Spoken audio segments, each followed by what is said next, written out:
அத்தியாயம் 1. நமஸ்காரங்கள். பாபா கோதுமை மாவு அரைத்த நிகழ்ச்சியும் அதன் தத்துவ உட்கருத்தும். புராதனமானதும் மிக்க மரியாதை உள்ளதுமான வழக்கத்தின்படி ஹேமந்த் பந்த் இந்த சாய் சத் சரிதத்தை பல்வேறு நமஸ்காரங்களுடன் எழுத ஆரம்பிக்கிறார்.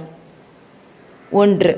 முதலில் எல்லாவித இடையூறுகளை நீக்குதற் பொருட்டாகவும் தன் பணி வெற்றியுறவும் 5 கரத்தனை யானை முகத்தனை மிக்க பணிவுடன் தலை தாழ்த்தி வணங்குகிறார்.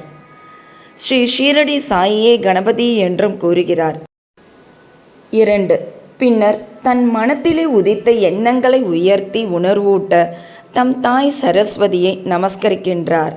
ஸ்ரீ சாய் அறிவின் தெய்வமே என்றும் அவரே தன் வாழ்க்கை கீதத்தை அழகுடன் பாடுகிறார் என்றும் கூறுகிறார்.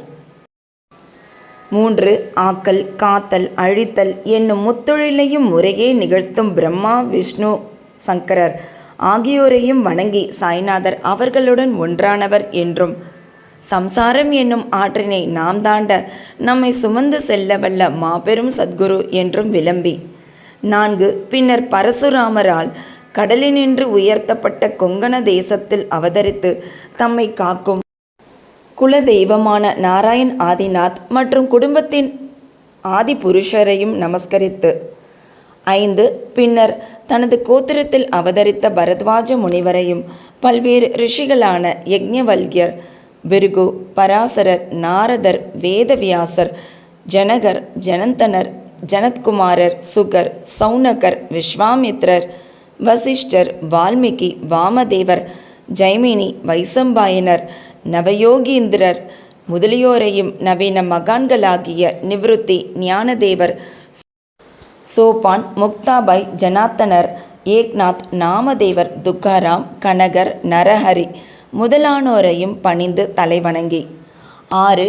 பிறகு தனது தாத்தாவான சதாசிவரையும் தகப்பனாரான ரகுநாதரையும் தம் இளம் வயதில் மறைந்த அன்னை மற்றும் அவரை வளர்த்த அத்தை, அன்பிற்குரிய அண்ணன் ஆகியோரையும் வணங்கி 7. பின்னர் படிப்பவர்களை வணங்கி தனது பணிக்கு முழு அன்பையும் சிதையாத கவனத்தையும் கொடுத்தருள வேண்டிக் கொண்டு 8.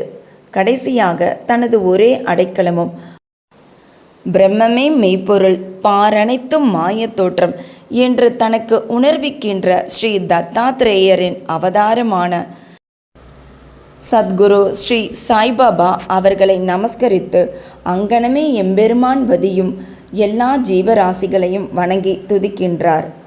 பராசரர், வியாசர், சாண்டில்யர் முதலியோரது கருத்தின்படி பக்தியால் பல காலம் துதித்தவற்றை சுருக்கமாக கூறிய பின்பு ஆசிரியர் பின்வரும் நிகழ்ச்சியை விவரிக்கிறார்.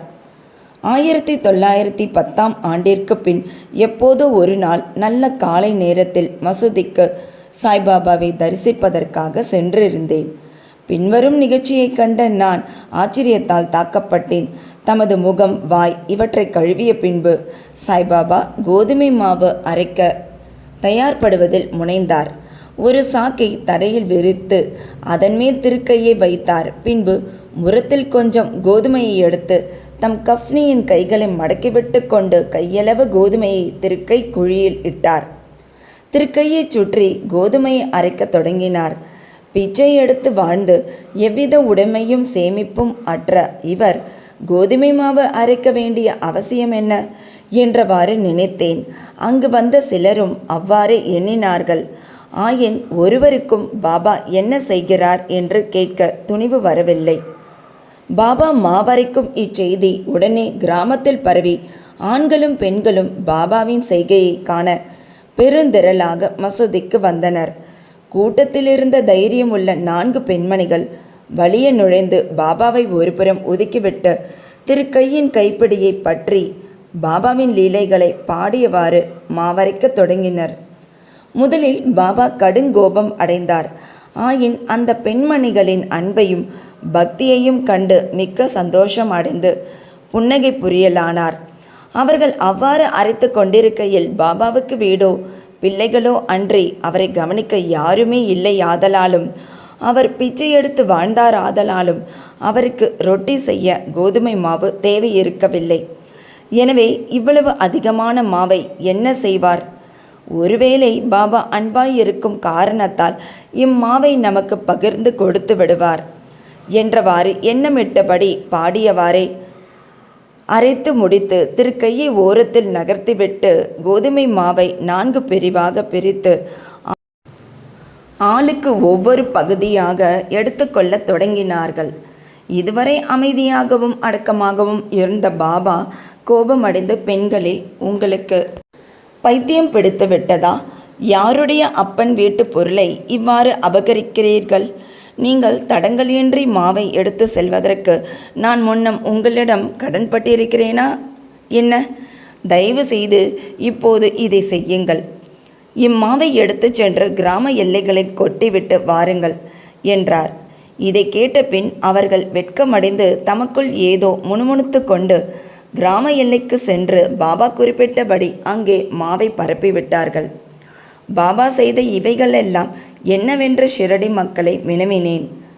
காலரா நோய் கிராமத்தில் பரவிக்கொண்டு இருப்பதாயும் இது அதையே எதிர்க்க பாபாவின் பரிகாரமாகும் என்றும் கூறினர். கோதுமை அரைக்கப்படவில்லை, காலராவே அரைக்கப்பட்டு கிராமத்திற்கு வெளியில் கொட்டப்பட்டது. இந்நிகழ்ச்சியின் பின்னர் காலரா மறைந்து கிராம மக்கள் மகிழ்ச்சியுற்றனர்.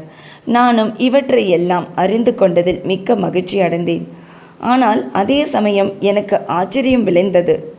காலராவுக்கும் கோதுமை மாவுக்கும் பூவுலகில் உள்ள ஒற்றுமையாது? சாதாரணமாக அவைகளுக்கு உள்ள உறவு என்ன? அவை இரண்டையும் எங்கனம் இணைக்க முடியும்? இந்நிகழ்ச்சி விவரிக்க இயலாததாய் இருக்கிறது. நான் இதை பற்றி சிறிது எழுதி என் மனம் நிறைவடையும் வரை பாபாவின் இனிக்கும் லீலைகளை பாடுவேன். இந்த லீலையை பற்றி இவ்வாறாக எண்ணமிட்ட பின் என் உள்ளம் மகிழ்ச்சியால் நிறைந்தது. இங்கனம் நான் பாபாவின் வாழ்க்கை வரலாறான சத் சரிதத்தை எழுத உணர்ச்சியூட்டப்பட்டேன். பாபாவின் அருளுடனும் ஆசையுடனும் இப்பணி வெற்றிகரமாக நிறைவேற்றப்பட்டது என்பதையும் நாம் அறிவோம். மாவரைத்ததன் தத்துவ உட்கருத்து. ஷிரடி மக்கள் இந்நிகழ்ச்சியை ஒட்டி அமைந்த காரணத்தை தவிர வேறு ஒரு தத்துவ உட்கருத்தும் இருப்பதாக நாம் நினைக்கிறோம். சாய்பாபா ஏறக்குறைய 60 ஆண்டுகள் ஷிரடியில் வாழ்ந்தார். இந்நீண்ட காலத்தில் அவர் பெரும்பாலும் தினசரி அரைத்தார். கோதுமையை மாத்திரமன்று, பாவங்கள், உள்ளம், உடல் ஆகியவற்றின் துன்பங்களையும் கணக்கில்லா தன் அடியவர்களின் துயரங்களையும் அரைத்து தீர்த்தார். கர்மம், பக்தி என்ற 2 கற்கள் அவர் திருக்கையில் இருந்தது. முன்னது கீழ்கல்லாகும், பின்னது மேற்கல்லாகும். பாபா பிடித்து அரைத்த கைப்பிடி ஞானமாகும். சத்துவம், ராஜசம், தாமசம் என்ற முக்குணங்களை சேர்ந்த நமது எல்லா உணர்ச்சிகள், ஆசைகள், பாவங்கள், அகங்காரம் இவைகளை நிகழந்துகளாக்கி முன்னோடி வேலையாக அரைக்கப்பட்டாலன்றி ஞானம் அல்லது தன்னை உணர்தல் என்பது முடியாதென்பது பாபாவின் உறுதியான தீர்ப்பாகும். இக்குணங்களை தள்ளிவிடுவது அத்தகைய கடினமானது. ஏனெனில் அவைகள் அவ்வளவு நுட்பமானவை. கபீரின் ஒரு நிகழ்ச்சியை இது ஞாபகமூட்டுகிறது.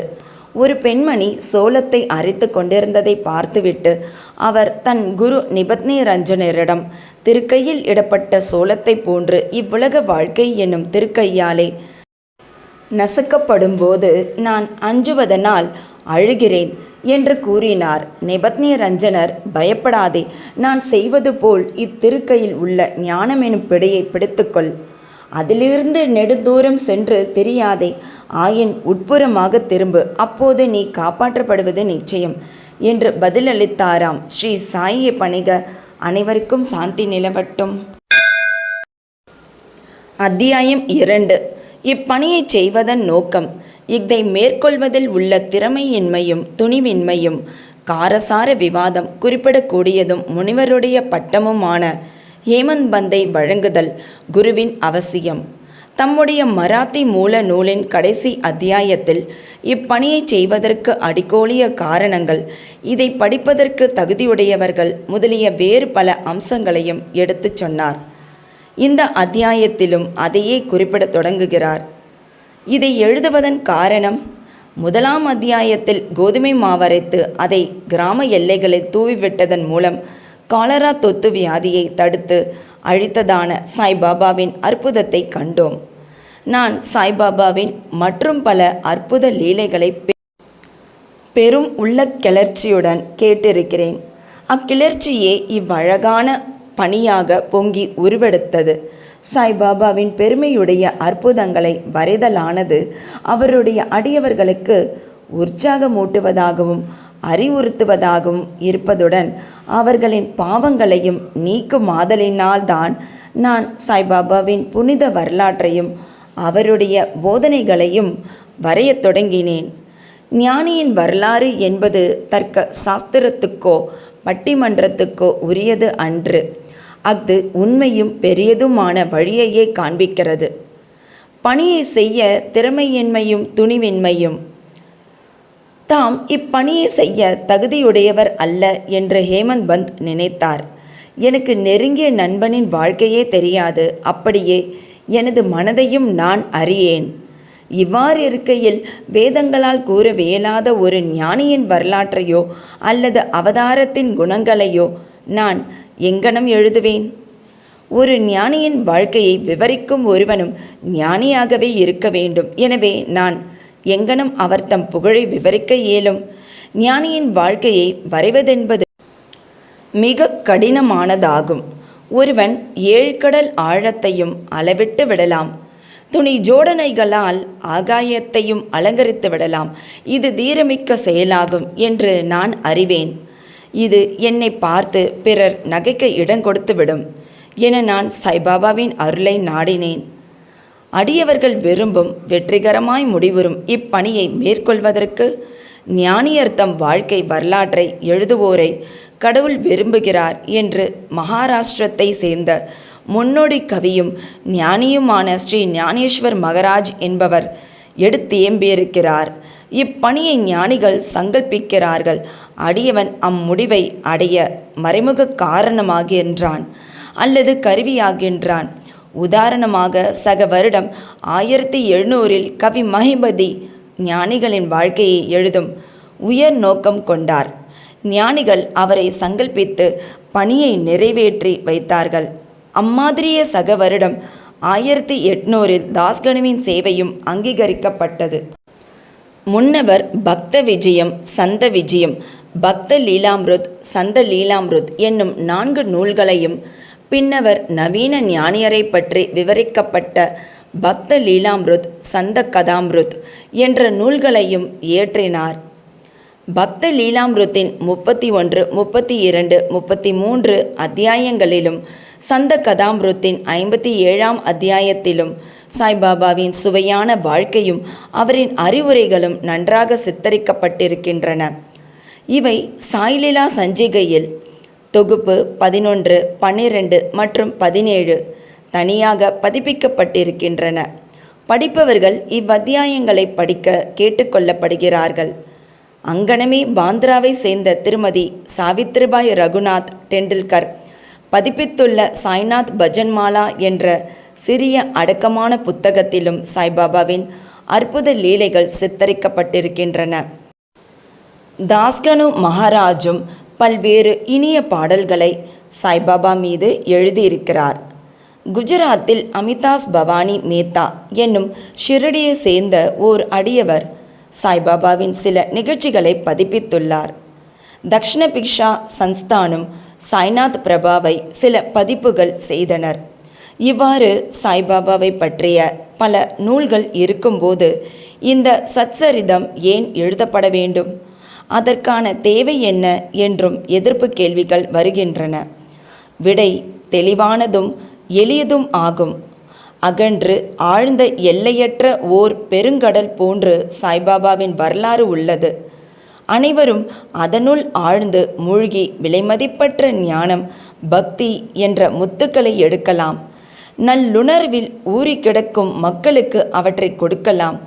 சாய்பாபாவின் கதைகள், சிறு கதைகள், அறிவுரைகள் ஆகியவை மிகவும் அற்புதமானவை. இவ்வுலக வாழ்க்கையினுடைய துன்பப் பெருஞ்சுமைகளை சுமந்து கொண்டிருப்பவர்கள், கவலையால் பீடிக்கப்பட்டோர்கள் ஆகியவர்களுக்கு என அமைதியையும் மகிழ்ச்சியையும் அவை அளிக்கின்றன. வேத அறிவையொத்த விறுவிறுப்புள்ளதும் அறிவூட்டுவதுமான சாய்பாபாவின் இப்போதனைகளெல்லாம் கேட்கப்பட்டு நற்சிந்தனை செய்யப்பட்டால் அடியவர்கள் கோரும் பிரம்மத்துடன் ஐக்கியமாதல் அஷ்டாங்க யோகம், தியான பேரின்பம் முதலியவற்றை பெறுவர். எனவே இந்நிகழ்ச்சிகளை பொறுக்கி எடுக்க எண்ணம் கொண்டேன். அதுவே எனது சிறந்த வழிபாடு ஆகும் என்பதாதலின் சாய்பாபாவின் தரிசனத்துக்கு கொடுத்து வைக்காத இவ்வெளிய ஆத்மாக்களின் கண்களுக்கு இந்நிகழ்ச்சி தொகுப்புகள் பேருவகையாக இருக்கும். எனவே நான் சாய்பாபாவின் போதனைகளையும் இயற்கையானதும் எல்லையற்றதுமான தன்னுணர்வு கருத்துக்களையும் சேகரிக்க முற்பட்டேன். இப்பணியில் பாபாவே என் உள்ளுணர்வை கிளப்பிவிட்டார். உண்மையில் என்னுடைய அகங்காரத்தை அவர் தம் பாதத்தடியில் சமர்ப்பித்து இம்மை மறுமை இரண்டிலும் என்னை பூரண சந்தோஷமாக்குவார் என்று எண்ணினேன். இப்பணிக்கு நானே எனக்கு அனுமதி அளிக்கும்படி சாய்பாபாவை கேட்க முடியவில்லை. பாபாவின் நெருங்கிய அடியவரான மாதவராவ் தேஷ்பாண்டே என்ற ஷாமாவிடம் பாபாவிடம் எனக்காக கேட்கும்படி வேண்டிக் கொண்டேன். அவர் எனது எண்ணத்திற்காக பாபாவிடம் வாதாடினார். இந்த அண்ணா சாஹிப் தங்கள் வரலாற்றை எழுத விரும்புகிறார். நான் ஓர் ஏழை பக்கிரி என்று கூறாதீர்கள். ஆயின் நீங்கள் சம்மதித்து அவருக்கு உதவி அளிப்பதாக கூறினால் அவர் எழுதுவார். அன்றி தங்கள் திருவடி கருணையே இப்பணியை நிறைவேற்றிவிடும். தங்கள் அருள் துணையின்றி எதுவும் வெற்றிகரமாக செய்ய இயலாது. சாய்பாபா இவ்வேண்டுகோளை திருச்செவி மடுத்தவுடன் உருகி உதி எனும் திருநீர் அளித்து ஆசிர்வதித்து தன்னுடைய வரம் நல்கும் கரத்தை என் தலைமேல் வைத்து இவர் நிகழ்ச்சிகள், அனுபவங்கள் ஆகியவற்றை தொகுத்து குறிப்பெடுத்து வைத்து கொள்ளட்டும். நான் இவருக்கு உதவி செய்வேன். அவர் ஒரு புறக்கருவியே ஆவார். என்னுடைய வரலாற்றை நானே எழுதி என்னுடைய அடியவர்களின் ஆவலை பூர்த்தி செய்ய வேண்டும்.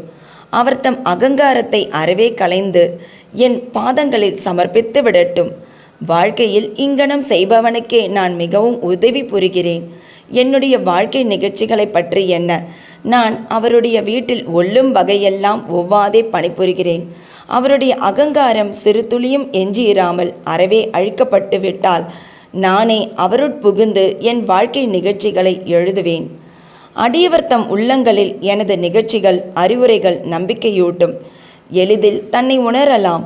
பேரானந்த பெருநிலையையும் அவர்கள் எளிதில் பெறுவார்கள். ஆயின் ஒருவரது சொந்த கருத்தையே நிலைப்படுத்தல், மற்றவர் கருத்தை மறுக்கச் செய்யும் முயற்சிகள், ஒரு பொருளின் நன்மை தீமை இவற்றை பற்றிய விவாதங்கள் இருத்தல் கூடாது என்று பகர்ந்தருளினார். விவாதம் என்னும் சொல்லானது ஹேமந்த் பந்த் என்னும் பட்டத்தை நான் பெற்ற நிகழ்ச்சியை விவரிக்க கொடுத்து இருந்த வாக்குறுதியை ஞாபகமூட்டுகிறது. அதையே இப்போது கூறுகிறேன். காக்கா சாஹிப் தீக்ஷித், நானா சாஹிப் சாந்தோர்கர் ஆகியவர்களுடன் நான் நெருங்கிய நட்போடு இருந்தேன். அவர்கள் என்னை ஷிரடிக்கு போய் பாபாவின் தரிசனத்தை பெறும்படி வலியுறுத்தினார்கள். ஆயின் இடையில் கிளம்பிய ஏதோ ஒன்று என்னை ஷிரடிக்கு போக விடாமல் தடுத்தது. லோனாவாலாவில் உள்ள எனது நண்பனின் புதல்வன் காய்ச்சல் அடைந்தான். எனது நண்பன் வைத்திய முறை மற்றும் வேண்டுதல் முறைகளில் உள்ள எல்லா வழிகளிலும் முயன்றார். ஆயினும் காய்ச்சல் குறையவில்லை. முடிவாக தனது குருவை தன் மகனின் படுக்கைக்கு பக்கத்தில் அமர வைத்தார். இதுவும் கூட பலனளிக்கவில்லை. இதை கேள்வியுற்றதும் என் நண்பனின் பையனை காப்பாற்ற முடியாத குருவால் யாது பயன்? குரு நமக்கு எதையுமே செய்ய இயலாதவரானால் நான் ஏன் ஷிரடிக்கு போக வேண்டும் என்றவாறு எண்ணமிட்டு எனது ஷிரடி விஜயத்தை ஒத்தி போட்டேன். ஆயின் தடுக்க முடியாதது நிறைவேறியே தீர வேண்டும். அதன் விஷயத்தில் பின்வருமாறு நடைபெற்றது. பிராந்திய ஆஃபீஸர் நானா சாஹிப் சாந்தோர்கர் பசீனுக்கு சுற்றுலா போய்கொண்டிருந்தார். தானேவிலிருந்து தாதருக்கு வந்து பசீனுக்கு செல்லும் வண்டிக்காக காத்து கொண்டிருந்தார். இடையில் பாந்திராவுக்கு செல்லும் ஒரு வண்டி வந்தது. அதில் அவர் ஏறி அமர்ந்து பாந்திராவுக்கு வந்து என்னை கூப்பிட்டு அனுப்பினார். நான் ஷிரடி விஜயத்தை கைவிட்டது குறித்து என்னை கடிந்தார். எனது ஷிரடி பயணத்தை பற்றி நானாவின் வாக்குவாதங்கள் திருப்தி அளிக்கக்கூடியதாகவும் உற்சாகமூட்டுவதாகவும் இருந்தன. எனவே நான் அன்றிரவே ஷிரடி புறப்பட திட்டமிட்டேன். என்னுடைய சாமான்களை கட்டி முடித்து ஷிரடிக்கு புறப்பட்டேன். தாதருக்கு போய் அங்கிருந்து மன்மாட் போகும் வண்டியை பிடிக்க திட்டமிட்டு தாதருக்கு பயணச்சீட்டு பெற்று வண்டியில் அமர்ந்திருந்தேன். வண்டி புறப்பட இருக்கும்போது ஒரு முஸ்லிம் பெரியவர் விரைவாக எனது பெட்டிக்கு வந்தார். எனது மூட்டை முடிச்சுகளை பார்த்துவிட்டு, போகுமிடம் என்ன என்று கேட்டார். நான் எனது திட்டத்தை கூறினேன். பின்னர் அவர் என்னை தாதரில் நிற்காமல் போர்பந்தருக்கே நேராக போகும்படியும், ஏனெனில் மன்மாட் மெயில் தாதரில் நிற்காது என்றும் அறிவுறுத்தினார். இவ்வற்புதம் நிகழ்ந்திராவிடன் ஷிரடிக்கு திட்டமிட்டபடி அடுத்த நாளே போய் சேராதிருந்திருப்பேன். பல ஐயங்கள் என்னை கடுமையாக தாக்கி இருக்கக்கூடும். ஆயின் அடுத்த நாள் காலை 9 to 10 மணிக்குள்ளாகவே ஷிரடியை அடைந்தேன். அங்கே பால் சாஹிப் எனக்காக காத்து கொண்டிருந்தார். இது 1910 நிகழ்ந்தது. அப்போது யாத்ரீக அடியார்களுக்கு ஒரே ஒரு தங்குமிடம்தான் இருந்தது. அது சாதேவினுடைய வாதாவாகும். குதிரை வண்டியிலிருந்து இறங்கிய பின்னர் பாபாவின் தரிசனம் பெற ஆவலாய் ஏங்கியிருந்தேன். மசூதீன் என்று திரும்பி வந்த பெரும் அடியவரான தாத்தியா சாஹிப் நூல்கர் சாய்பாபா வாதாவின் மூலையில் இருக்கிறார். முதலில் ஒரு முன்னோடி தரிசனம் செய்துவிட்டு குளித்த பின் சாவகாசமாக பார்க்கலாம் என்று கூறினார். இதை கேட்டவுடனே நான் பாபாவிடம் ஓடி சாஷ்டாங்க நமஸ்காரம் செய்தேன். எனது மகிழ்ச்சிக்கு எல்லை இல்லை. நானா சாஹிப் சாந்தோர்கர் என்னிடம் கூறியதற்கு அதிகமாகவே கண்டேன். என்னுடைய புலன்கள் எல்லாம் திருப்தி அடைந்தன. நான் பசி தாகத்தை மறந்தேன். சாய்பாபாவின் பாதங்களை தொட்டவுடன் ஆசிர்வதிக்கப்பட்ட ஓர் புத்தம் புதிய வாழ்வையே அவர் எனக்கு அருளியதை உணர்ந்தேன். என்னை இச்செயலில் இடைவிடாமல் தூண்டி சாய்பாபாவின் தரிசனத்திற்கு உதவி புரிந்தவர்களுக்கு கடமைப்பட்டதை கருதினேன். அவர்களை உண்மை உறவினர்களாக நினைக்கிறேன். அவர்களுடைய கடனை நான் திருப்பித் தர முடியாது. அவர்களை நினைத்து அவர்கள் முன் வீழ்ந்து வணங்குகிறேன். சாய்பாபாவின் தரிசனத்தில் உள்ள நூதனமானது நான் கண்டவாறு நம்முடைய எண்ணங்கள் மாறுகின்றன. முன்னை கர்மங்களின் வலிமை அழிக்கப்படுகின்றது அல்லது பற்றற்ற நிலை அதிகரிக்கின்றது. முன்னை பிறவிகளில் செய்த பல நற்கர்மங்களால் அத்தகைய சுப தரிசனம் அடையப்படுகிறது. நீங்கள் சாய்பாபாவை கண்டுவிட்டீர்களானால் புறவுலகு எல்லாம் சாய்பாபாவாக தோற்றமளிக்கிறது. சூடான விவாதம். குருவின் தேவையை பற்றி எனக்கும் பாலாசாஹிப் பாட்டேக்கும் இடையில் ஓர் சூடான விவாதம் நான் ஷிரடிக்கு வந்த தினத்தன்று நடைபெற்றது. நம் சுதந்திரத்தை நாம் ஏன் இழக்க வேண்டும், மற்றவர்களிடம் ஏன் சரணாகதி அடைய வேண்டும் என்று நான் விவாதித்தேன். நாம் நம்முடைய கடமையை செய்ய வேண்டியிருக்கையில் ஏன் குரு தேவைப்படுகிறார்? ஒருவன் தன்னாலான முயற்சிகளை செய்து தன்னை தானே காப்பாற்றிக் கொள்ள வேண்டும். சோம்பேறியாக தூங்குவதை தவிர வேறெதையும் செய்யாத ஒருவனுக்கு குரு என்ன செய்துவிட முடியும்? இங்கனம் நான் சுதந்திர எண்ணத்திற்கு வாதாடினேன். பாட்டே கர்மத்துக்காக தலைவிதி வாதாடி கூறியதாவது, நடப்பது நடந்தே தீரும். பெரியோர்கள் எல்லாம் தோல்வியுற்றிருக்கிறார்கள். மனிதன் ஒரு வழியில் நினைக்க தெய்வம் வேறு வழியில் செயல்படுகிறது. உம்முடைய புத்தி சாதுரியத்தை தள்ளிவிடுக. பெருமையும் அகங்காரமும் உமக்கு உதவாது. கொள்கைகள் மாறுபாடுகள் இவற்றுடன் இவ்விவாதம் 1 மணி நேரத்திற்கு மேல் நடைபெற்றும் வழக்கம் போல் ஒரு முடிவும் காணப்படாது முடிவாக களைப்படைந்து விட்டோம். நானும் மன அமைதியை இழந்தேன். வலிவான சரீர அபிமானம் அகங்காரம் இவை இல்லாவிடில் விவாதமே இல்லை என கண்டேன். அகங்காரமே விவாதத்தை வளர்க்கிறது என்று கூறலாம். பிறகு நாங்கள் மசூதிக்கு மற்றவர்களுடன் சென்றபோது காக்கா சாஹிப் தீக்ஷித்தை பாபா பின்வருமாறு வினவினார். சாதே வாதாவில் என்ன நடந்து கொண்டிருந்தது? விவாதம் எதை பற்றியது என்று கூறி என்னை உற்று நோக்கி மேலும் வினவியதாவது, ஹேமந்த் பந்த் என்ன கூறுகிறார்? இவ்வார்த்தைகளை கேட்டு நான் மிகவும் ஆச்சரியமடைந்தேன். நான் தங்கியிருந்ததும் விவாதம் நடந்ததுமான சாதே வாதாவானது மசூதி நின்று நல்ல தூரத்தில் இருக்கிறது. சர்வ வியாபியாகவும் அகத்திலிருந்து ஆட்டி வைப்பவராகவும் இல்லாவிடில் எங்களது விவாதத்தை பாபா எங்கனம் அறிந்திருக்க முடியும்? முக்கியமானதும் ஞானம் மிளிர்வதுமான பட்டம். சாய்பாபா என்னை ஏன் ஹேமந்த் பந்த் என்னும் பெயரால் அழைக்க வேண்டும் என்று நான் எண்ணமிட ஆரம்பித்தேன். இச்சொல் ஹேமந்திரிய பந்த் என்ற வார்த்தையிலிருந்து திருத்தப்பட்டதாகும்.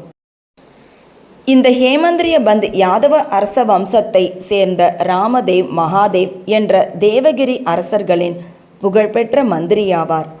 கல்வி கேள்வி நிரம்ப பெற்று நற்பண்புகள் நிறைய பெற்ற அவர் ஆன்மீக விஷயங்கள் அடங்கிய சத்துர்வர்க்க சிந்தாமணி மற்றும் ராஜ பிரசஸ்தி போன்ற பல உயர்ந்த நூல்களின் ஆசிரியரும் ஆவார். கணக்கு பேரேடுகளில் புதிய முறைகளை கண்டுபிடித்து புகுத்தியவரும் மற்றும் மராத்திய சுருக்கெழுத்தின் கர்த்தாவும் ஆவார். ஆனால் நான் முற்றிலும் மாறுபட்டவன், அறிவற்ற ஓட்டமற்ற நடுத்தர எண்ணத்தோன். எனவே அந்த பட்டம் எனக்கு எதற்காக சூட்டப்பட்டது என்பது விளங்கவில்லை. ஆனாலும் அதை குறித்து தீவிரமாக சிந்தித்து அது என் அகங்காரத்தை அழித்து பணிவாகவும் அடக்கமுடனும் இருக்க வேண்டும் என்பதற்காகவே அளிக்கப்பட்டது என நினைத்தேன். விவாதத்தில் எனக்குள்ள புத்தி சாதுரியத்துக்காகவும் அது எனக்கு வழங்கப்பட்டதாகும்.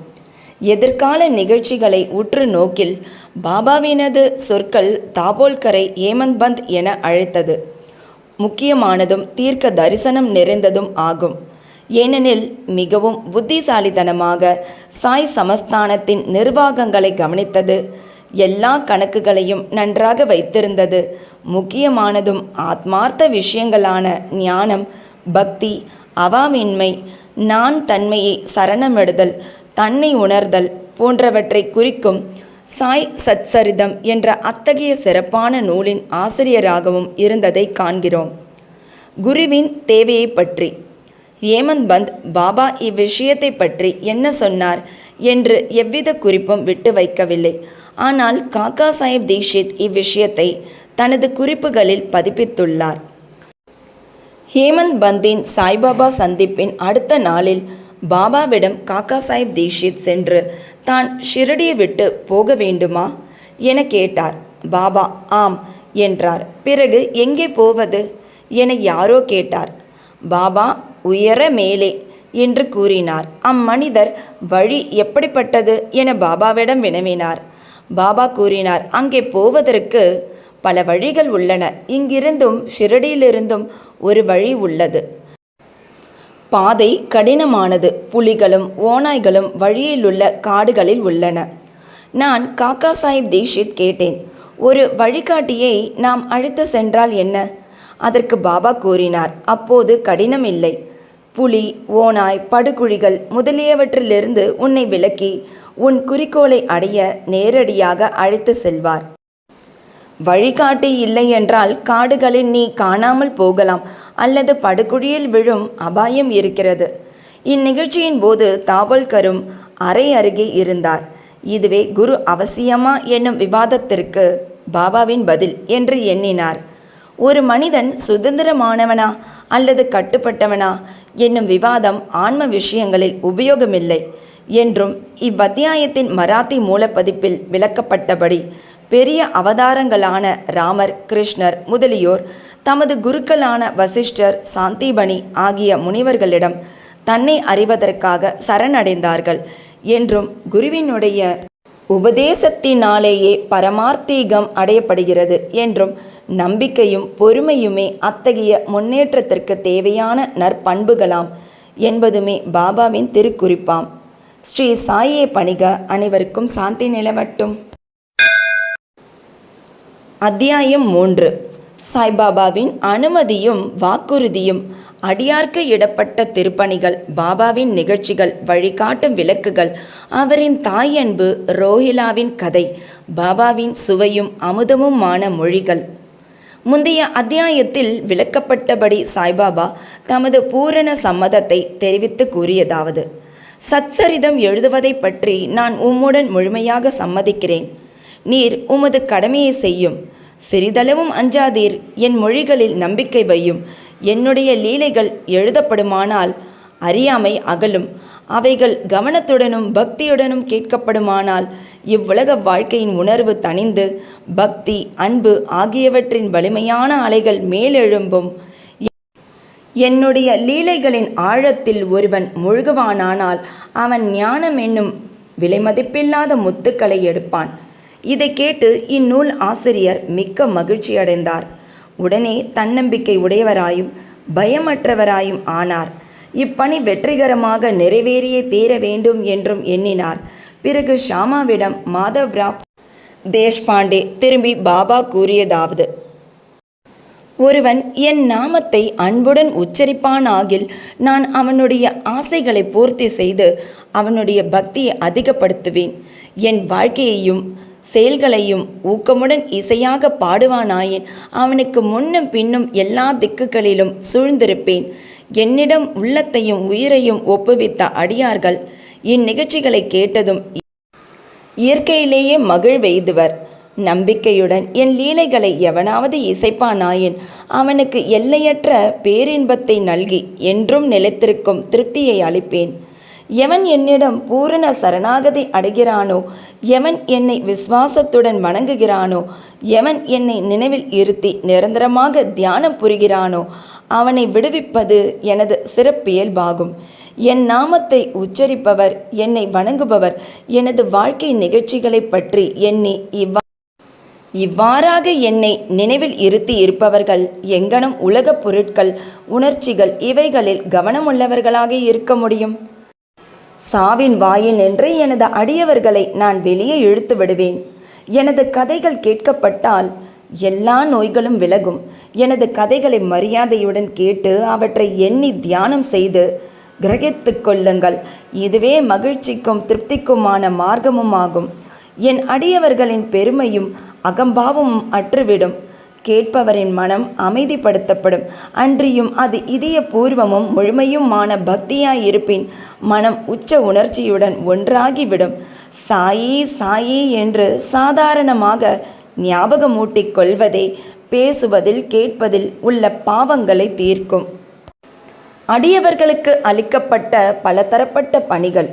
ஆண்டவர் வெவ்வேறு பணிகளை வெவ்வேறு அடியவர்களிடம் ஒப்புவிக்கிறார். சிலர் கோவில், மடம் ஆகியவற்றை கட்டுவதற்கும், சிலர் புண்ணிய தீர்த்தங்களுக்கு படிக்கட்டுகள் அமைப்பதற்கும் நியமிக்கப்படுகிறார்கள். சிலர் ஆண்டவன் புகழை பாட நியமிக்கப்படுகிறார்கள். சிலர் க்ஷேத்ராடன யாத்திரைக்கு அனுப்பப்படுகிறார்கள். ஆனாலும் எனக்கு சச்சரிதம் எழுதும் வேலை ஒப்படைக்கப்பட்டது. எல்லாம் சிறிது தெரிந்தும் ஒன்றும் முழுமையாக தெரியாதவனை போன்ற நான் இப்பணிக்கு கொஞ்சமும் தகுதியுடையவன் அல்லன். பின்னர் ஏன் அத்தகைய கடினமான வேலையை மேற்கொள்ள வேண்டும்? எவரே சாய்பாபாவின் உண்மை வரலாற்றை எடுத்து ஏம்ப முடியும்? சாய்பாபாவின் அருள் ஒன்று மட்டுமே இக்கடின வேலையை நிறைவேற்ற ஊக்கம் அளிக்க முடியும். எனவே நான் எனது பேனாவை கையில் எடுத்தபோது சாய்பாபா எனது அகங்காரத்தை அகற்றிவிட்டு அவரே தமது நிகழ்ச்சிகளை எல்லாம் வரையலானார். ஆதலின் இந்நிகழ்ச்சிகளை எல்லாம் விவரிப்பதன் பெருமை அவரையே அடைகிறது, என்னை அல்ல. பிறப்பில் மறையவனாக இருப்பினும் ஸ்ருதி, ஸ்மிருதி என்ற இரண்டு கண்கள், பார்வை அல்லது காட்சிகள் தேவையுள்ளவனாக இருந்தேன். எனவே சச்சரிதத்தை எழுதவே இயலாத நிலையில் இருந்தேன். ஆனாலும் ஆண்டவன் அருள் ஊமையை பேச வைக்கிறது, முடவனை மலையை கடக்க செய்கிறது. அவரின் விருப்பப்படி காரியங்களை செயற்படுத்தும் தந்திரத்தை அவர் ஒருவரே அறிவார். புல்லாங்குழலோ ஹார்மோனியமோ எங்கனம் ஒலி எழுப்புகிறது என்பதை அறியா. இது அவற்றை வாசிப்பவனையே சார்ந்தது. சந்திர காந்தக்கள் கசிவதும் கடல் பொங்கி எழுவதும் சந்திரோதயம் காரணமாகவே, அவ்வவற்றின் தன்மையால் அல்ல. கலங்கரை விளக்கமாக பாபாவின் கதைகள். படகுக்காரர்கள் பாறைகள், அபாயங்கள் ஆகியவற்றிலிருந்து விலகி பத்திரமாக பயணம் செய்வதற்காக கடலின் பல்வேறு இடங்களில் கலங்கரை விளக்கம் கட்டப்படுகிறது. சம்சாரம் என்னும் சாகரத்தில் சாய்பாபாவின் கதைகள் அத்தகைய பயனை நல்குகின்றன. அவைகள் அமிர்தத்துக்கு சுவையூட்டுகின்றன. நமது உலக பாதையை மிருதுவாகவும் கடப்பதற்கு எளியதாகவும் ஆக்குகின்றன. ஞானிகளின் கதைகள் ஆசிர்வதிக்கப்பட்டவைகள். நமது செவிகளின் வழியாக உள்ளத்தினுள் புகும்போது சரீராபிமானம் அல்லது அகங்காரம், துவைத்த உணர்ச்சி ஆகியவை மறைகின்றன. நம் உள்ளத்தில் அவைகள் தேக்கப்படுமானால் சந்தேகம் பறந்தோடும். சரீரத்தின் பெருமை உணர்ச்சி கீழே இறங்கும். ஏராளமாக விவேகம் சேகரிக்கப்படும். பாபாவின் தூய புகழை விவரிப்பதும் அதையே அன்புடன் கேட்பதும் அடியாரின் பாபங்களை அழிக்கும். கிருதயுகத்தின் ஆன்மீக பயிற்சியானது சமதமா, உள்ளம், உடல் இவற்றின் தனித்தன்மை. திரேதாயுகத்திற்கு தியாகம், துவாபர யுகத்திற்கு வழிபாடு, கலியுகத்திற்கு இறைவனின் புகழையும் நாமத்தையும் இசையாக பாடுவதாகும். கடைசி பயிற்சியானது 4 வர்ணத்தை சேர்ந்த எல்லாருக்கும் உரியதாகும். மற்றைய பயிற்சிகளான யோகம், தியாகம், தியானம், தாரணை, ஒருமுகப்படுத்துதல் ஆகியவை பழகுவதற்கு மிகவும் கடினமானவை. இறைவனது சாய்பாபா புகழை செவிமடுப்பது மிகவும் எளியதாகும்.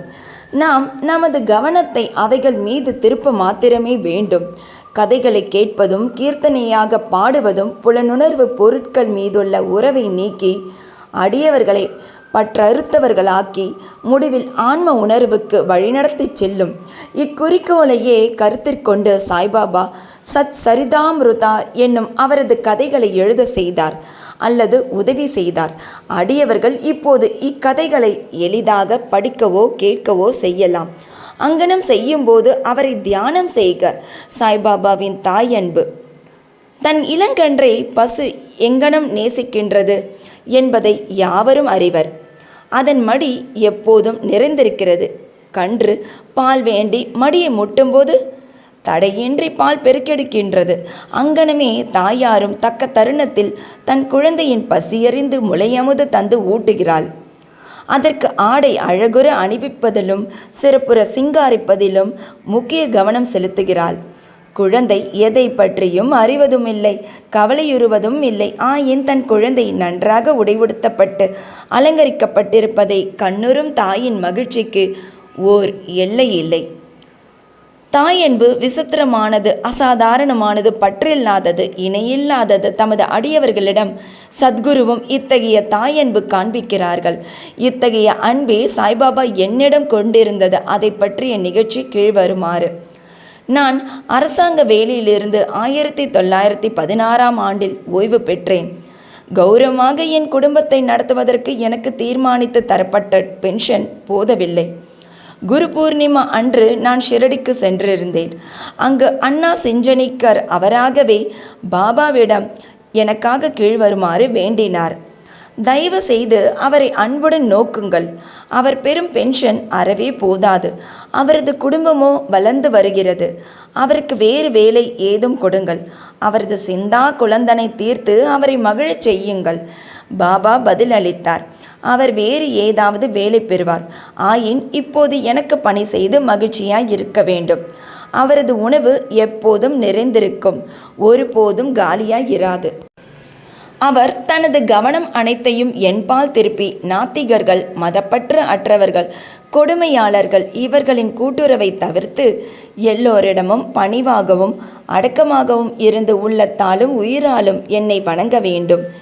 இதை செய்வாராகில் அவர் எல்லையற்ற பேரின்பத்தை அடைவார். எவருடைய வழிபாடு உபதேசிக்கப்பட்டு இருக்கிறதோ அந்த நான் என்பது யார் என்னும் வினாவுக்கு சாய்பாபா என்பது யார் என்னும் குறிப்பில் முன்னமே இந்நூலில் சொல்லப்பட்டிருக்கிறது. ரோஹிலாவின் கதை. எல்லோரையும் அரவணைக்கும் சாய்பாபாவின் அன்பை ரோஹிலாவின் கதை நமக்கு காட்டுகிறது. உயரமாகவும் வாட்டசாட்டமாகவும் காளையை போன்ற வலிமை உடையவனாகவும் உள்ள ரோஹிலா என்பவன் ஷிரடிக்கு வந்தான். நீண்ட கஃப்னி என்னும் உடை அணிந்திருந்தான். பாபாவிடமுள்ள அன்பினால் அங்கு தங்கியிருந்தான். இரவும் பகலும் கலிமாவை திருக்குரானின் பாடல்கள் சப்தமாகவும் குரூரமாகவும் ஒப்பித்து அல்லாஹு அக்பர், கடவுள் பெரியவர் என்று கத்துவான். ஷிரடியின் பெரும்பாலான மக்கள் பகலெல்லாம் தங்கள் வயலில் வேலை செய்துவிட்டு இரவு வீட்டிற்கு திரும்பும்போது ரோஹிலாவின் குரூர இரைச்சல்களாலும் கத்தல்களாலும் வரவேற்கப்படுவார்கள். அவர்கள் தூங்க முடியாமல் மிகுந்த தொல்லையும் அசௌகரியமும் அடைந்தனர். மௌனமாக இத்தொந்தரவை சில நாட்கள் பொறுத்திருந்து அவர்களால் இனிமேல் இத்துயரம் பட முடியாது என்னும் நிலை வந்தவுடன் பாபாவை அணுகி இதை கவனித்து ரோஹிலாவின் தொந்தரவை நிறுத்தும்படி வேண்டிக் கொண்டனர். பாபா அவர்களின் வேண்டுதல்களை கவனிக்கவில்லை. மாறாக அவர்களை கடிந்தார். அவர்களை தங்கள் வேலைகளை கவனிக்கும்படியும் ரோஹிலாவை கவனிக்க வேண்டாம் என்றும் கூறினார். அவர் மேலும் ரோஹிலாவுக்கு மிகவும் கெடுதலான மனைவி ஒருத்தி இருக்கிறாள் என்றும் அவள் உள்ளே வர முயன்று ரோஹிலாவையும் தம்மையும் தொந்தரவு செய்வதாயும், ஆனால் ரோஹிலாவின் பிரார்த்தனைகளை கேட்டவுடன் அவள் உள்ளே நுழைய துணியவில்லை என்றும் ஆதலால் அவர்கள் மன அமைதியுடனும் மகிழ்ச்சியுடனும் இருக்கிறார்கள் என்றும் கூறினார். உண்மையில் ரோஹிலாவுக்கு ஒரு மனைவியும் கிடையாது. அவனுக்கு மனைவியாக பாபா குறிப்பிட்டது துர்புத்தி, அதாவது கெட்ட எண்ணங்களாகும். ஏனெனில் வேறெதை காட்டிலும் கடவுளிடம் வேண்டிக் கொள்வதிலும் முறையிட்டு பேரிரைச்சல்கள் செய்வதையும் பாபா விரும்பினார்.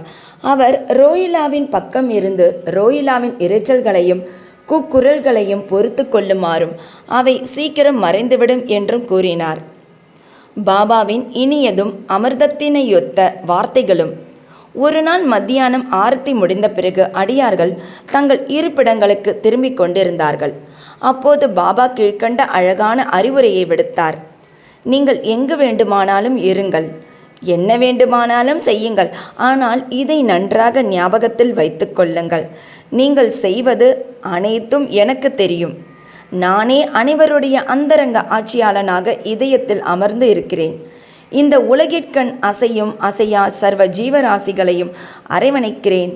இப்பிரபஞ்சம் என்னும் தோற்றத்தை நானே கட்டுப்படுத்துபவன், ஆட்டுவிப்பவன். எல்லா வர்க்கங்களின் மூலமாதா நானே. முக்குணங்களின் கூட்டுறவும் நானே. நானே எல்லா உணர்ச்சிகளையும் உந்துபவன், படைப்பவன், காப்பவன், அழிப்பவனுமாம். என்பால் கவனத்தை திருப்புபவனை எதுவும் துன்பம் விளைவிக்காது. ஆனால் மாயை என்னை மறந்தவனை ஆட்டி உழுக்கும். எல்லா பூச்சிகள், எறும்புகள், கண்ணுக்கு தென்படுபவை, அசையக்கூடிய அசைய முடியாத உலகம் எல்லாம் என்னுடைய உடம்பு அல்லது உருவமாகும். இத்தகைய அழகான விலைமதிப்பற்ற மொழிகளை கேட்டு இனிமேல் என் குருவை தவிர வேறு யாருக்கும் நான் பணிவிடை செய்ய போவதில்லை என்று என் மனதில் நான் தீர்மானித்தேன். அண்ணா சிஞ்சனிக்கரிடம் பாபா விடுத்த பதில் உண்மையில் அது எனக்கானதாகும். அதாவது நான் ஒரு வேலை பெறுவேன் என்னும் எண்ணம் என் மனதில் சுழன்றது. நான் அங்கனம் நிகழுமா என்று எண்ணிக்கொண்டிருந்தேன். எதிர்கால நிகழ்ச்சிகளை கண்ணுறும்போது பாபாவின் வார்த்தைகள் உண்மையாயின. நான் ஓர் அரசாங்க உத்தியோகத்தை பெற்றேன். ஆனால் அது குறுகிய கால அளவுடையது. பிறகு நான் சுதந்திரம் அடைந்தேன்.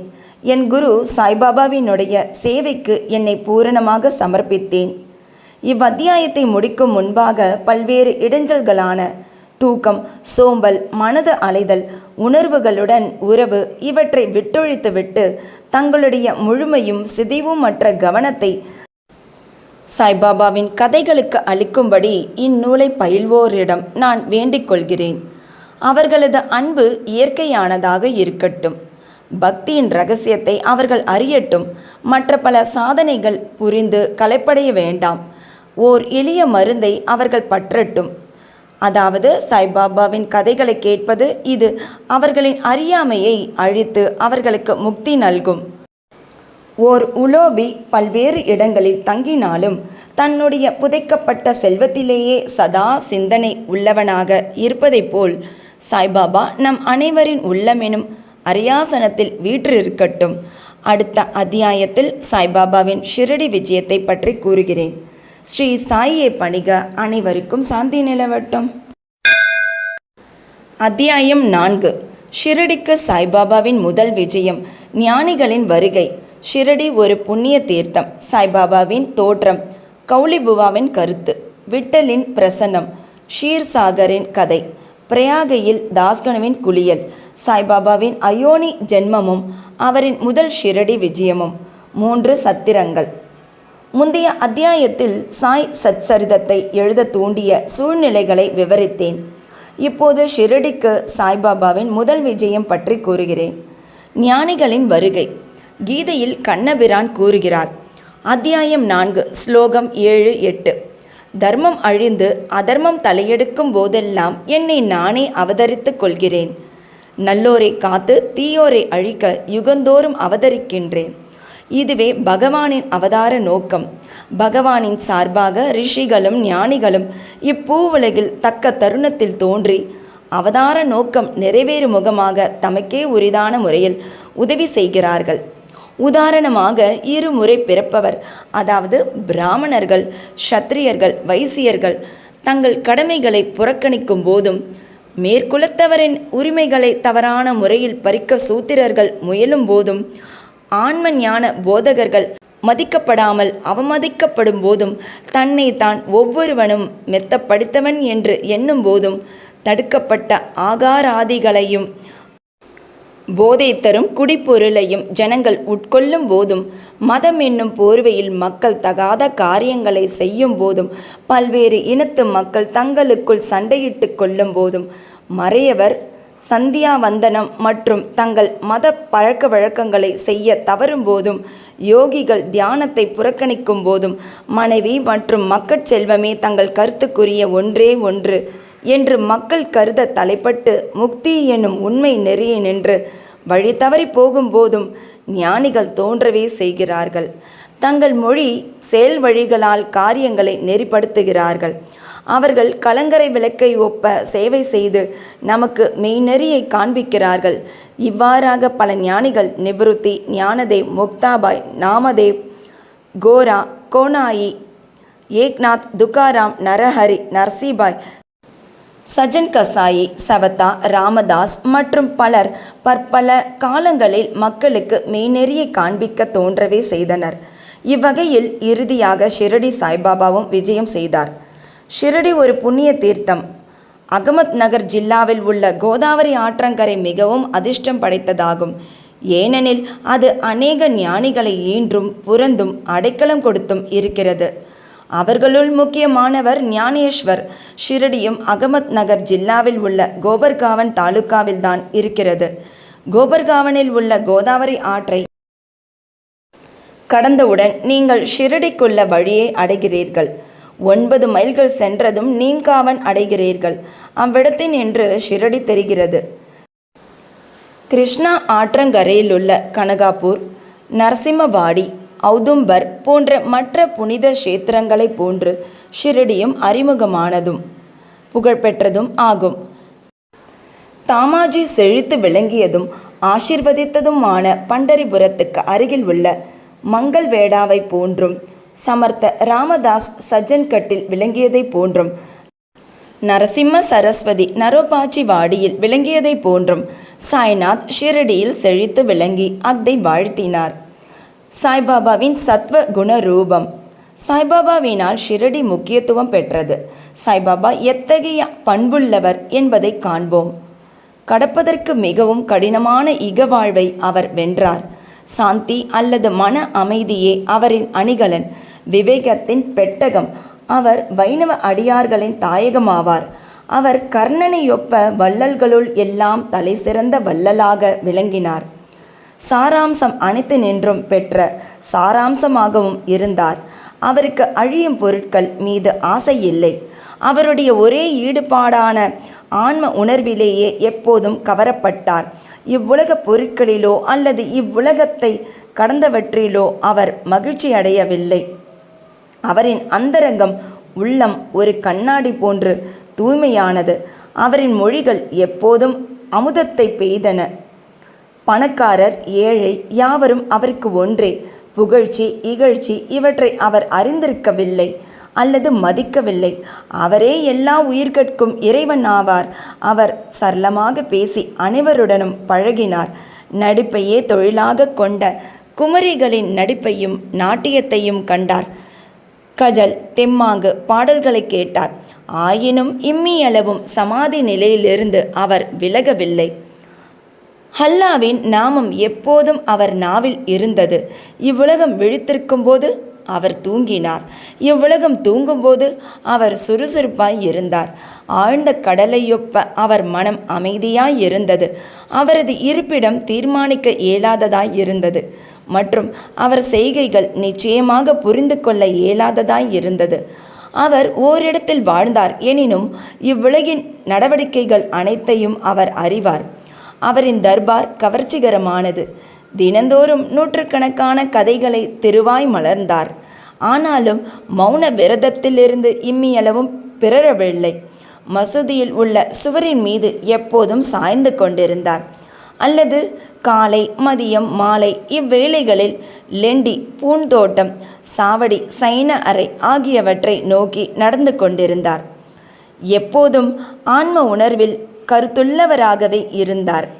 சித்தராயினும் சாதகரை போன்று நடித்தார். அவர் எளிமையாகவும் தாழ்மையாகவும் அகங்காரமற்றும் இருந்து எல்லோரையும் மகிழ்வித்தார். இவரே நமது சாய்பாபா. ஷிரடி மண் சாய்பாபாவின் திருவடிகளால் மிதிப்பட்டதால் அசாதாரண முக்கியத்துவம் பெற்றது. ஆலந்தியை ஞானேஸ்வரும் பைடனை ஏக்நாத்தும் உயர்த்தியதையொப்ப ஷிரடியை சாய் உயர்த்தினார். ஷிரடியின் புல்லின் அரும்புகளும் கற்களும் ஆசிர்வதிக்கப்பட்டவைகள். ஏனெனில் அவைகள் எளிதாக சாயின் திருவடிகளை முத்தமிட முடியும். திருவடி தூளிகளை தமது தலையில் ஏற்றுக்கொள்ள முடியும். நமது அடியவர்களுக்கு ஷிரடி மற்றுமொரு பண்டரிபுரம். ஜெகநாதம், துவாரகை, காசி, ராமேஸ்வரம், பத்ரி, கேதாரம், நாசிக், திரியம்பகேஸ்வரம், உஜ்ஜயினி, மகாகாலேஸ்வர் அல்லது மகாபலேஸ்வர கோகர்ணம் போன்று ஆகியது.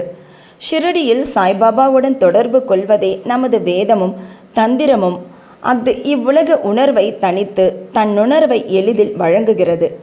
சாய்பாபாவின் தரிசனமே நமது யோக சாதனம். அவருடன் பேசுவது நமது பாவங்களை கழித்துற செய்யும். அவரின் திருவடிகளுக்கு நறுமண எண்ணெய் தேய்ப்பதே நமது திரிவேணி பிரயாகை நீராடல். அவரின் திருவடி தீர்த்தத்தை அருந்துவதனால் நமது ஆசைகள் அற்றுவிடும். அவரின் ஆணையே வேதம். அவர் உதியையும் திருநீற்றுச் சாம்பல் பிரசாதத்தையும் உண்ணலே எல்லாவற்றையும் தூய்மையாக்கும். நமக்கு ஆறுதல் அளித்த அவரே நமது கிருஷ்ணர், ராமர். அவரே நமது பரபிரம்மம், பரிபூர்ணத்துவம்.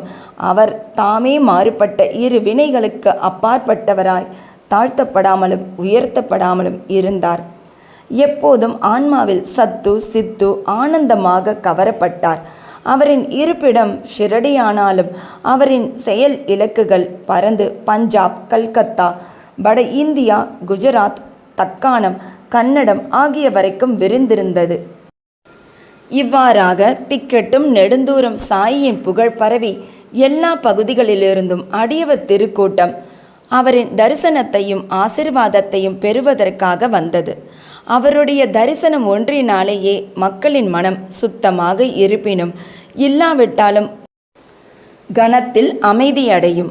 பண்டரிபுர விட்டல் ரகுமாயியை சேவித்த அதே ஈடு இணையற்ற மகிழ்ச்சியை அவர்கள் பெற்றார்கள் என்றால் அது மிகையாகாது. இது போன்ற ஓர் அடியவர் சொல்வதை கேளுங்கள். கௌலிபுவாவின் பிரகடனம்.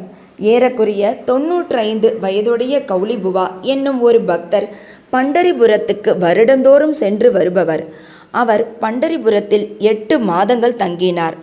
கங்கை கரையில் ஆடி மாதத்திலிருந்து கார்த்திகை வரை 4 மாதங்கள் தங்கினார்.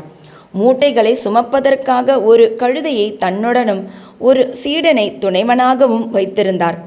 ஒவ்வொரு ஆண்டும் தனது பண்டரிபுர விஜயத்தை செய்துவிட்டு ஷிரடிக்கு தான் மிகவும் அன்பு செலுத்திய சாய்பாபாவை பார்க்க வருவார். அவர் பாபாவை உற்று நோக்கி இவ்வாறாக கூறுவது வழக்கம். இவரே ஏழைகளிடத்தும் தீனர்களிடத்தும் கருணை காட்டும் கடவுளான பண்டரிநாத விட்டலின் அவதாரமாவார். கௌலிபுவா விட்டலின் முதிய அடியவர். பண்டரிக்கு அநேக முறை விஜயம் செய்தார். சாய்பாபா பண்டரிநாதரை என்பதை பிரகடனம் செய்தார்.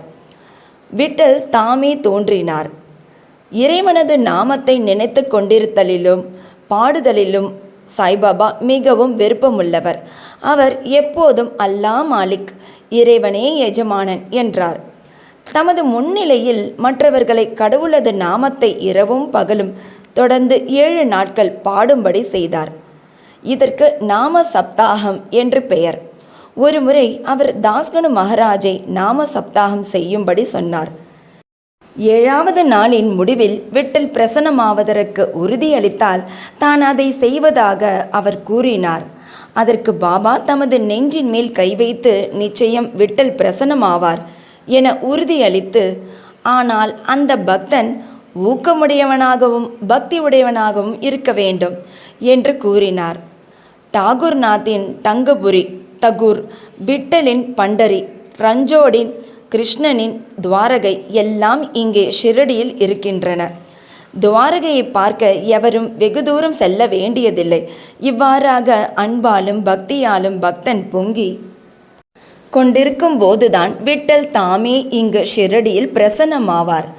சப்தாகம் பூர்த்தியானதும் விட்டல் கீழ்கண்ட விதமாக பிரசன்னமாகவே செய்தார்.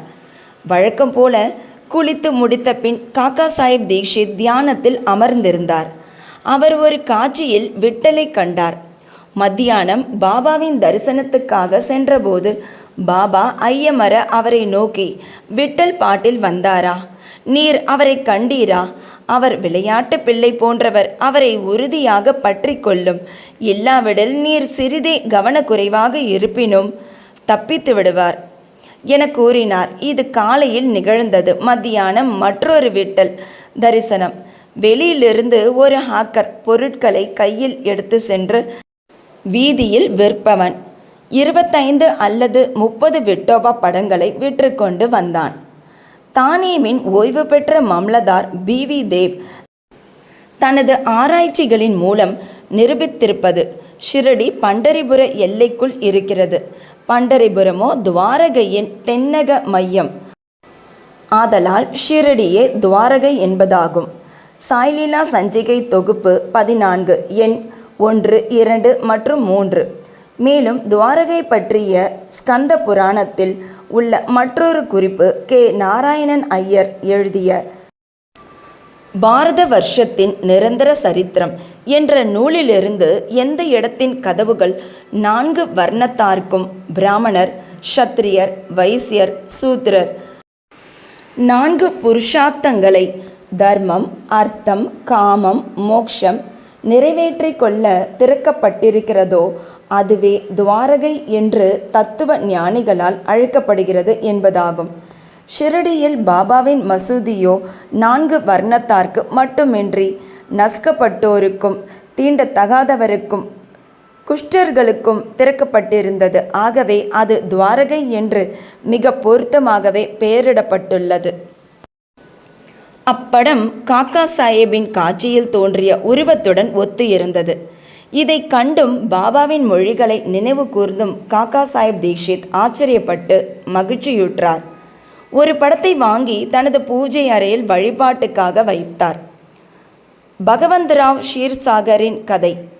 பகவந்த்ராவ் ஷீர்சாகரின் கதை பாபா விட்டல் வழிபாட்டில் எவ்வளவு ஆர்வமுள்ளவராக இருந்தார் என்பதை எடுத்து காட்டுகிறது. பகவந்த்ராவின் தந்தையார் விட்டோபாவின் பக்தர். பண்டரிபுரத்துக்கு வருடாந்திர பயணம் செய்யும் பழக்கமுடையவர். தமது வீட்டிலும் விட்டோபாவின் உருவம் வைத்து அவர் வழிபட்டார். அவர் இறந்த பின் அவரது மகன் வருடாந்திர பயணம், வழிபாடு, சிராத்தம் முதலியவை அனைத்தையும் நிறுத்திவிட்டார். பகவந்த்ராவ் ஷிரடிக்கு வந்தபோது பாபா அவரது தந்தையை நினைவு கூர்ந்து கூறியதாவது, அவரது தந்தை எனது சிநேகிதன், எனவே நான் அவரை இங்கு இழுத்தேன். அவர் நைவேத்தியம் படைக்காத விட்டலையும் எண்ணெயும் பட்டினி போட்டார்.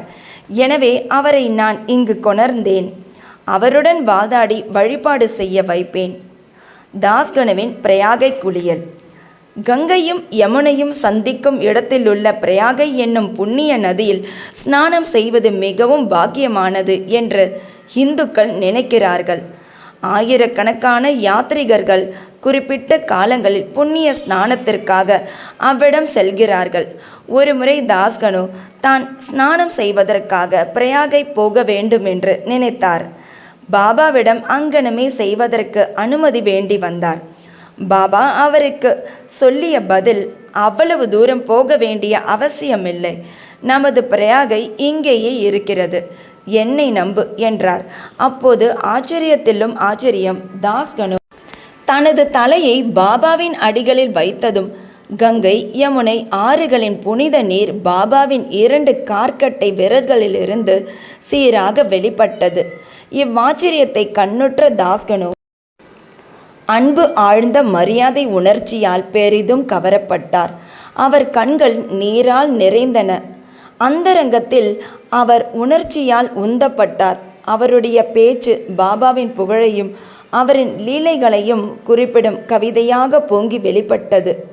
சாய்பாபாவின் அயோனி ஜென்மமும் அவரின் முதல் ஷிரடி விஜயமும். சாய்பாபாவின் பெற்றோர், பிறந்த இடம் இவற்றை பற்றி ஒருவருக்கும் தெரியாது. பல விசாரணைகள் செய்யப்பட்டன. பாபாவிடமும் மற்றவர்களிடமும் பல கேள்விகள் கேட்கப்பட்டன. ஆனால் திருப்தியான பதிலோ செய்திகளோ இதுவரை கிடைக்கவில்லை. வழக்கத்தில் இவைகளை பற்றி நமக்கு ஒன்றும் தெரியாது. சாதாரண மனிதர்களை ஒப்ப நாமதேவர், கபீர் முதலியோர் பிறக்கவில்லை. அவர்கள் சிசுக்களாக முத்துக்களின் தாயினிடத்தில் ஆற்றில் காணப்பட்டார்கள். நாமதேவ் கோனாயியால் பிம்ராதி ஆற்றிலும், கபீர் தமால் என்பவரால் பாகிராதி ஆற்றிலும் கண்டெடுக்கப்பட்டார்கள். சாய்பாபாவின் விஷயமும் அதையொத்ததாகும். பக்தர்களுக்காக ஒரு வேப்பமரத்தடியில் 16 வயது இளைஞனாக தாமே முதலில் தோன்றினார். அப்போதே பிரம்ம ஞானத்தால் நிரம்பியவராக காணப்பட்டார். கனவிலும் இவ்வுலக பொருட்களின் ஆசை அவருக்கு இல்லை. மாயையை அவர் உதைத்து தள்ளினார். முக்தி அவர் தம் காலடியில் பணி செய்தது. ஷிரடியை சேர்ந்தவரும் நானா சோப்தாரின் தாயாருமாகிய ஒரு பாட்டி அவரை கீழ்கண்ட விதமாக வர்ணிக்கிறார். அழகும் சுறுசுறுப்பும் மிகுந்த சுந்தரமும் உடைய இவ்விளைஞன் முதலில் வேப்ப மரத்தின் அடியில் ஆசனத்தில் அமர்ந்திருந்தவாறு காணப்பட்டான். அக்கிராமத்து மக்கள் இத்தகைய இளம் வயது உடையவன் வெப்பத்தையோ குளிரையோ பொருட்படுத்தாது அத்தகைய கடின பயிற்சி பழகுவதை கண்ணுற்று ஆச்சரியத்தால் தாக்கப்பட்டனர். பகலில் ஒருவருடனும் பழகுவதில்லை, இரவில் ஒருவருக்கும் அஞ்சுவதில்லை. இவ்விளைஞன் எங்கிருந்து வந்தான் என்று மக்கள் ஆச்சரியப்பட்டு கேட்டுக்கொண்டனர். ஒரு சாதாரண கவனிப்பே அவன் மீது எல்லோரும் அன்பு கொள்ளும் அளவிற்கு அவனுடைய உருவாம்சங்கள் எல்லாம் அத்தகைய சுந்தரம் பொருந்தியதாக இருந்தது. அவன் ஒருவர் வீட்டிற்கும் செல்வதில்லை. எப்போதும் வேப்ப மரத்தடியிலேயே உட்கார்ந்திருந்தான். வெளித்தோற்றத்திற்கு இளைஞனாக காணப்பட்டான். ஆயினும் அவன் செய்கைகள் உண்மையிலேயே அவன் ஒரு பரமாத்மா என்பதை வெளியிட்டன. அவன் வேண்டுதல் வேண்டாமையின் பருப்பொருளாகவும் அனைவருக்கும் ஓர் மர்மமாகவும் இருந்தான். ஒரு நாள் கண்டோபா கடவுள் ஒரு அடியவனிடம் சாமி பிடித்தது. ஜனங்கள் அவரை, தெய்வமே, இவ்விளைஞனின் தந்தை யார், அவன் எப்போது வந்தான் என்பதை நீர் தயவு செய்து விசாரியும் என கேட்க துவங்கினர். கண்டோபா அவர்களை ஒரு மண்வெட்டி கொணர சொல்லி ஓர் குறிப்பிட்ட இடத்தை தோண்ட சொன்னார். அங்கனமே தோண்டப்பட்ட போது செங்கற்கள் காணப்பட்டன. அதற்கடியில் சமதளக்கல் ஒன்று இருந்தது. இந்த கல் அப்புறப்படுத்தப்பட்டதும் ஒரு நிலைக்கதவு தெரிந்தது. அதில் 4 சமயி 5 முக விளக்குகள் எரிந்து கொண்டிருந்தன. அது ஒரு நிலவறைக்கு அழைத்துச் சென்றது. அதில் ஜப மாலைகள், அவற்றை வைத்து ஜபம் செய்யும் பசுமுக உருவப் பைகள், மரப்பலகைகள் முதலியவை காணப்பட்டன. கண்டோபா கடவுள் கூறியதாவது: இவ்விளைஞன் இங்கு 12 ஆண்டுகளாக பயிற்சி செய்தான். பிறகு ஜனங்கள் அவ்விளைஞனிடம் இதை பற்றி கேட்க துவங்கினர். அவன் அவர்களை திசை திருப்பி அது தன்னுடைய குருவின் இடம், குருஸ்தான் என்றும் அவருடைய புனிதமான வாதன் என்றும் அதை நன்றாக பாதுகாக்கும்படியும் வேண்டிக் கொண்டான். ஜனங்கள் அப்போது கதவை முன்பிருந்தபடியே மூடிவிட்டனர். அரச மரமும் அத்தி மரமும் புனிதமாய் இருப்பது போல் பாபா வேப்ப மரத்தையும் அதே அளவில் புனிதமாக கருதி அதையே பெரிதும் விரும்பினார். மஹல் சபதியும் மற்ற அடியவர்களும் இவ்விடத்தை பாபாவின் குருநாதர் சமாதி அடைந்த இடமாக கருதி சாஷ்டாங்க சரணம் செய்தனர். 3 வாதாக்கள். 1.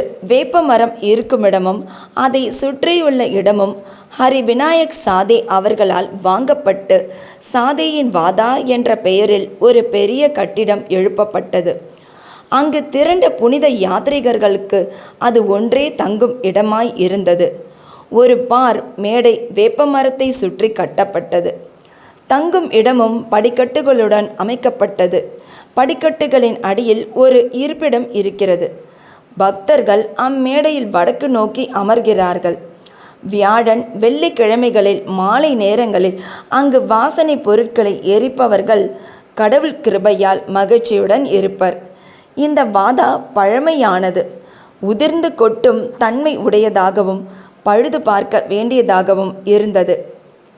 அதற்கு தேவையாய் இருந்த பழுது பார்க்க வேண்டியவை, சேர்க்க வேண்டியவை, மாறுபாடுகள் எல்லாம் சமஸ்தானத்தால் செய்யப்பட்டன. 2. சில ஆண்டுகளுக்கு பின் தீக்ஷித் என்ற பம்பாய் வக்கீல் இங்கிலாந்து சென்று இருந்தார். அங்கு நேரிட்ட ஒரு விபத்தில் தனது காலை முறித்து கொண்டார். இக்காயம் எந்த விதத்திலும் குணப்படும் வழியை காணவில்லை. நானா சாஹிப் சாந்தோர்கர் சாய்பாபாவிடம் முயற்சிக்கும்படி அறிவுறுத்தினார். எனவே அவர் 1909 சாய்பாபாவை கண்டு தனது கால் ஊனத்தை விட தனது மன ஊனத்தை குணமாக்கும்படி வேண்டிக் கொண்டார். சாய்பாபாவின் தரிசனத்தால் மகிழ்ச்சியுற்று ஷிரடியிலேயே தங்கிவிட முடிவும் செய்தார். எனவே தனக்காகவும் அடியவர்களுக்காகவும் ஒரு வாதாவை எழுப்பினார்.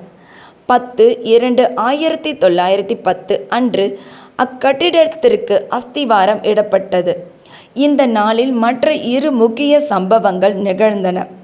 ஒன்று, தாத்தா சாஹிப் கபர்டே தனது வீடு திரும்புவதற்கு அனுமதி அளிக்கப்பட்டார். 2, சாவடியில் இரவு ஆரத்தி தொடங்கியது.